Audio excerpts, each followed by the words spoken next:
ज्ञानी होने का अर्थ है परमहंस होना, परमहंस होने का अर्थ है बच्चा होना।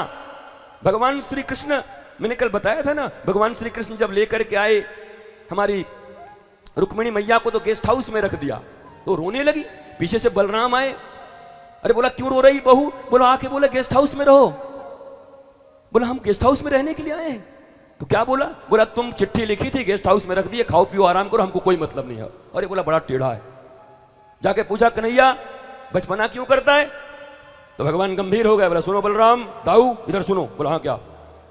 ये काल की गति है कि मनुष्य बूढ़ा हो जाए, मनुष्य का शरीर झुरमुर हो जाए, परंतु ये साधना की गति है कि व्यक्ति के भीतर की बचपना और परमहंसत्व बचा रहे। मैं कृष्ण हूं, मेरा बचपना सदा बचा रहेगा, इसीलिए मैं कृष्ण हूं। बचपना बचा के रखो। शरीर बूढ़ा हो सकता है पर अपने परमहंस तत्व को बचा करके रखो, अपनी मस्ती को बचा करके रखो। कोई गाली दे के चला जाए, अपने कमरे में जाकर के नाचो, गाली से मेरा क्या बिगड़ेगा, ऐसे करके। और नहीं, कोई एक गाली दिया, जाके तकिया में मैं मर जाऊंगी, मर जा। कह तो मैं साइनाइड दे दूं, सल्फास दे दूं, मर जाओ। और ये दुनिया 8 अरब लोगों की है, बार बार तुम्हारे लोग बटन दबाते रहेंगे, कोई ना कोई रिश्तेदार, कोई परिवार, कोई नातेदार, कोई मित्र। कितना रोओगे, कितने दूसरों के दुख देने से दुखी होगे। इसलिए ये सारी कथा तुम्हारे जीवन की व्यथा को हर लेगा। मैं फिर वही कहता हूं, ये सारी कथा का बस एक ही मकसद है, जो रिमोट बहुत से लोगों ने रख लिया है, बस वो रिमोट गुरुजी हमारे हाथ में दे देंगे, हमारा रिमोट हमारे हाथ। हो गई कथा राम की, हो गई कथा श्याम की, हो गई कथा घनश्याम की, हो गई शिष्यता, हो गई दिव्यता, हो गई गुरुता, इतना ही है। और रियल मस्ती आ जाएगी जिंदगी में। करके देखो, एक बार करके तो देखो क्या होता है। कोई क्या कहे कोई फर्क नहीं, कोई फर्क नहीं। अलबत्ता सत्ते पे सत्ता हो या दुग्गी पे दुग्गी, मौज में जिंदगी जीना शुरू करो।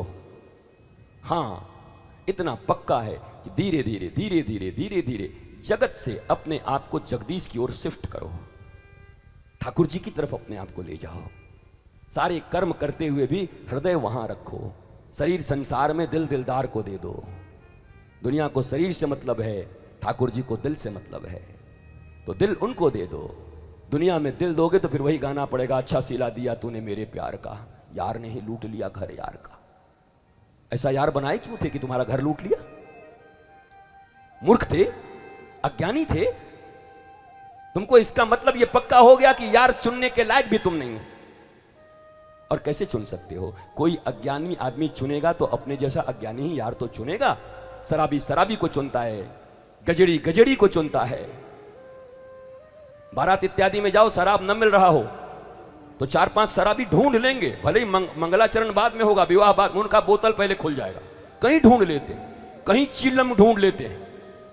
जो जो करता है अपने साथी को ढूंढ लेता है।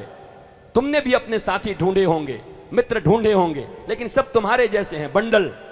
तुम्हारे जितने भी दोस्त हैं, मेरे यंगस्टर्स, मेरी बेटियों, मेरे बच्चों, वो सब तुम्हारे ही जैसे हैं। जब तुम कोई प्रॉब्लम में पड़ते हो तो अपने दोस्त से पूछते हो, अरे वो तो तुम्हारे माइंड स्टेटस का है, तुमको क्या बता पाएगा? वो तो तुम्हारी जैसे डूबा हुआ है, वो तुमको क्या बताएगा? वो तो 10 जगह खुद कच्चा खाया हुआ है, वो तुमको क्या बताएगा? तुम्हारा मित्र होना चाहिए तुमसे श्रेष्ठ। और मैं सत्य कहता हूं, इस दुनिया में एक एक बच्चे के अगर सबसे बड़े कोई मित्र हो सकते हैं तो उसके माता पिता और सदगुरु हो सकते हैं। परमात्मा उसका मित्र हो सकता है और कोई नहीं हो सकता। माता पिता अगर मित्र न हुए तो कोई और मित्र नहीं हो सकता।